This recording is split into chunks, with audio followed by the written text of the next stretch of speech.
সুন্দরবনের এক অজানা গল্প নিয়ে আসতে চলেছে সায়ন বন্দ্যোপাধ্যায়ের ছবি দোআঁশ, যা মুক্তি পাচ্ছে 5ই জুলাই। আর আজ সেই ছবির ট্রেলার লঞ্চ। এখানে উপস্থিত রয়েছেন এই ছবির নানান কলাকুশলীরা। আসুন কথা বলে নেওয়া যাক তাদের সাথে।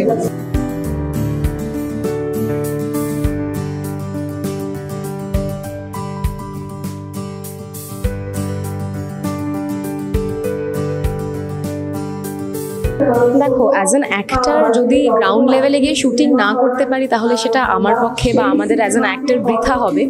তো আমরা শুরু থেকেই জানতাম যে আমাদের কি পরিস্থিতির মধ্যে দিয়ে যেতে হবে, এবং ওখানে গিয়ে should to be very honestly মাটি মানে আমাদের হাঁটুর ওপর অবধি ছিল, কাদা আমাদের হাঁটুর ওপর অবধি ছিল।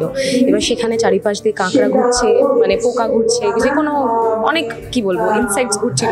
তো আমার সেগুলোতে প্রচণ্ড ভয়। এবার সেগুলোকে অতিক্রম করে আর কি আমরা শুটিং করেছিলাম।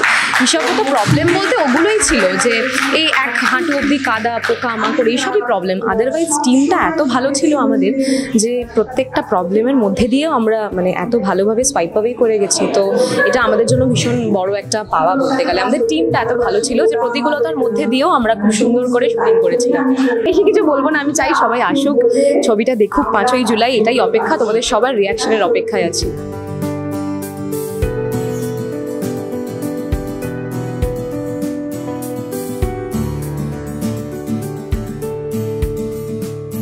এই চরিত্রটা বেছে নেওয়ার কারণ হচ্ছে যে এখানে যে শুধু আমার চরিত্রটা বলে না, এই ছবিতে আমরা যে কটা চরিত্র দেখতে পাবো সে কটা চরিত্রই হচ্ছে সুন্দরবনের যে জঙ্গলটা। আমরা এমনি যখন বেড়াতে যাই সুন্দরবনে, আমরা লঞ্চ থেকে বোট থেকে যে জঙ্গলটা দেখি, সেই জঙ্গলের ভেতরে ছোট ছোট অনেক গ্রাম রয়েছে। সেই গ্রামে কিছু মানুষরা বেঁচে রয়েছেন এবং তাদের কিন্তু নিত্য নৈমিত্তিক বেঁচে থাকাটাই একটা স্ট্রাগল, যেটা আমরা এই শহরে বসে এখানে বড় বাড়িতে বসে এসির হাওয়াতে বসে সেটা বোঝা বা জানা সম্ভব না।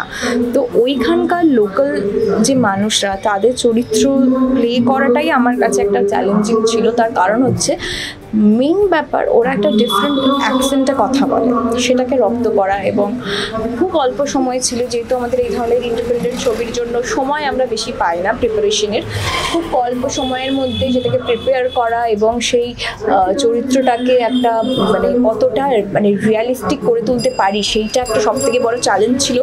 তো আর গল্পটা যেরকম, যখন সিনেমাটা আপনারা দেখবেন তখন বুঝতে পারবেন যে গল্পটা যেরকম, এই সব কিছু ওভারঅল চরিত্র, গল্প সব কিছুর জন্য এই চরিত্রটা বেছে নেওয়া প্রথমেই যখন সায়নদার থেকে শুনেছিলাম। দর্শকদের উদ্দেশ্যে আমি একটাই কথা আপাতত বলবো যে 5th জুলাই ছবিটা সিনেমা হলে মুক্তি পাচ্ছে। আপনারা প্লিজ আপনাদের কাছে যে সিনেমা হলে মুক্তি পাবে সেখানে গিয়ে আপনাদের পছন্দ মতন সময়ে গিয়ে ছবিটা দেখুন, এবং ভালো খারাপ যেটাই আপনাদের মনে হবে সেটা জানাবেন। যদি ভালো লাগে তাহলে বেশি বেশি করে ছবিটার কথা আরও মানুষজনদেরকে বলবেন, এইটুকুই অনুরোধ।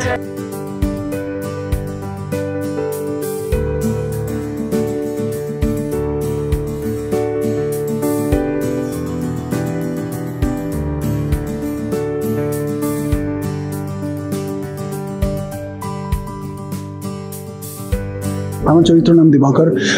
দিবাকর মধু চাষ করে সুন্দরবনে, আর করে খুব খারাপ অবস্থা ফ্যামিলির। খুব সিম্পল একটা ছেলে, ভালো ছেলে। সে একটা ভিক্টিম হয় একটা টাইগার অ্যাটাকের, কিন্তু তারপরে এই পুরো জার্নিটা কিভাবে লিড করে সব কিছু ওকে খুঁজে বার করা, আর খুব রুটেড একটা গল্প। আমার ক্যারেক্টারটাও যতটা রুটেড সম্ভব সেইটা আমি ক্রিয়েট করেছি। বলবো যে ভালো সিনেমা হচ্ছে না তা না, হচ্ছে, তোমরা দেখছো না, দেখো, একটু হলে যাও, দেখো। Recently I am very happy যে এটা আমাদের গল্প এত ভালো ব্যবসা করেছে। তো আমার মনে হয় সব হাউসই চাইবে যে তাদের যে কাজগুলো তারা খুব মন দিয়ে করছে সেটা আরও 10 জন 20 জন 100 জন দেখুক। আমাদের রিচটা আস্তে আস্তে বাড়াক, আর হলে গিয়ে চেষ্টা করো দেখার। মানে ইভেনচুয়ালি ওটিটিতে অনেক সিনেমা পৌঁছতে পারে না, অনেক সময় লাগে। আমরা যেই মেন্টালিটি নিয়ে থাকি যে ওটিটিতে দেখে নেবো, অনেক সময় আমরা খুব ভালো সিনেমা মিস করে যাই। তো চেষ্টা করো হলে গিয়ে দেখার।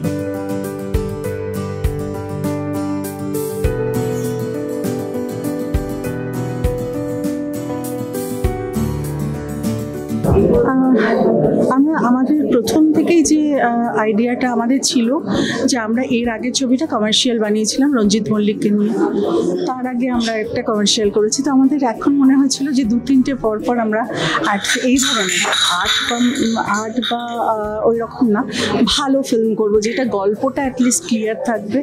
এরকম কিছু করব না যেটা আজকের দিনে দাঁড়িয়ে মনে হয়েছে যে খুব চড়িয়ে দেওয়া, লোকের ওপর চাপিয়ে দেওয়া, এরকম না, খুব মাটির কাছাকাছি গল্প আমরা করব। তো এই জন্যই এই গল্পটা নেওয়া।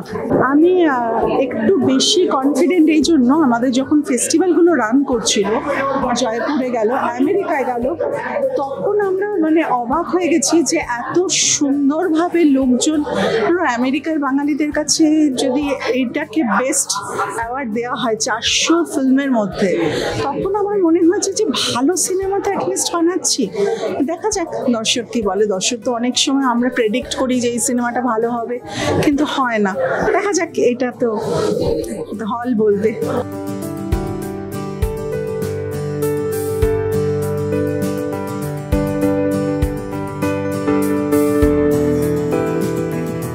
আমরা আশা রাখছি, আমি ভীষণই আশাবাদী। আজকে আমি মিউজিক লঞ্চে যে রেসপন্সটা পেলাম তাতে ভীষণভাবে আশাবাদী যে ছবিটা সবার কাছে গ্রহণযোগ্য হয়ে উঠবে। এই ছবির সমস্ত সাফল্যের হাততালি আমার টিমের প্রাপ্য, আর এই ছবির যদি কোনো ব্যর্থতা থাকে তার দায় একমাত্র আমার। সেই আশা তো রাখি, তবে একটা কথা খুব বাস্তব, সেটা হচ্ছে একটা সিনেমা করে একটা নির্দিষ্ট বিষয়ের মেসেজ দিয়ে দর্শকদের ভেতরে মানসিকতা বদলে দেওয়া বা তৈরি করা, এটা খুব কঠিন, জেনারেলি হয় না। মানুষ হলে সিনেমা দেখতে যায় এন্টারটেনমেন্টের জন্য, তার কারণ ওই কোট আনকোট এন্টারটেনমেন্ট। তার ভেতরেও যদি এরকম ছোট ছোট করে অল্প অল্প করে মেসেজ দিয়ে কিছুটা যদি সচেতনতা তৈরি হয়, সেটা আমাদের টিমের সাফল্য।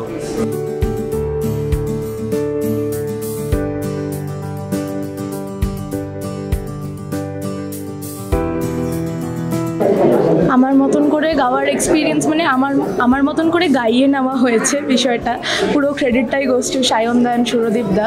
ওরা ভীষণ অনেক বেশি পড়াশোনা করেছে গানটা নিয়ে, যেহেতু প্রত্যেকটা গানই লোকসঙ্গীত এবং যেটা হচ্ছে লোকের মুখে মুখে যেই গান প্রচলিত আর কি।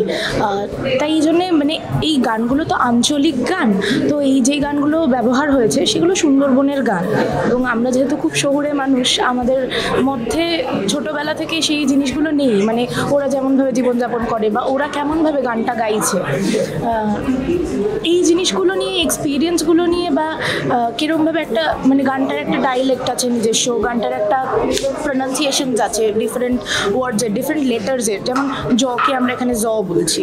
তো এই কিছু কিছু ছোট্ট ছোট্ট জিনিস, সেগুলো খুব সূক্ষ্মভাবে সায়নদা মাথায় রেখেছে। সায়নদার লেখা গান, সেখানে কোনোভাবে আমার মনে হয় না মনে হয়েছে যে কোনো একটা শহরের মানুষ লিখেছে, এটাতে মনে হয়েছে যে মানে ওখানেরই কোনো মানুষ, হয়তো ওইখানের পুরো ফ্লেভারটা আমরা পেয়েছি। তো আমার মনে হয় যে আমি খুব এনজয় করেছি এই জার্নিটাকে, মানে ওটা শেখা বা ফিল করা, ওই অনুভূতিটা যে আচ্ছা ওখানের মতন করে গাইতে হবে, সেই ফ্লেভারটা থাকতে হবে গানটার মধ্যে। তো it was a very nice journey overall.